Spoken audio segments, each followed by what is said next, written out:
Ставање крај на дивењето на скопските улици кој резултира со се поголем број на сообраќајни несреќи, бараат граѓаните на Скопје. Секојдневно во билтенот на МВР се среќаваат голем број на сообраќајни несреќи во кои еден дел завршуваат со фатални последици.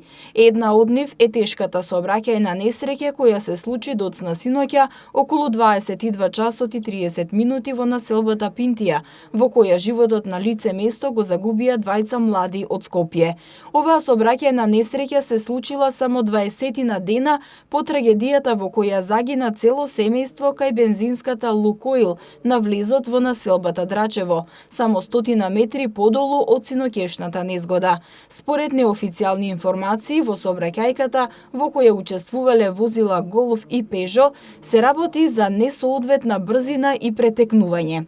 Со цел решавање на проблемот околу дивењето по скопските улици, како што информираше денеска министерот за внатрешни работи, Министерството изготвува законски измени со цел да се воведе електронски систем во надзор на безбедноста на сообраќајот со поставување безбедносни камери, кои ќе можат да препознаат одредени прекршоци и директно да изрекуваат казни за сторителите, со што ќе се намали евентуалното влијание на човечкиот фактор и ќе се скрати времето на изрекувањето на казните.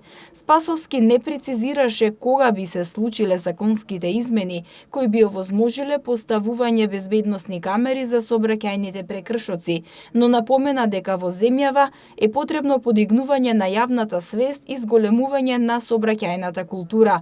На булевар Борис Трајковски од јануари до мај се изречени 369 казни за брзо возење, а еден од учесниците во вчерашната сообраќајка, во која за жал имаше смртни последици, имал изречено 16 казни од јануари оваа година. Сето ова покажува колку сите треба да бидеме свесни како да се однесуваме во сообраќајот. Се упатува апел до сите граѓани да помислат на своите деца кога седнуваат зад воланот.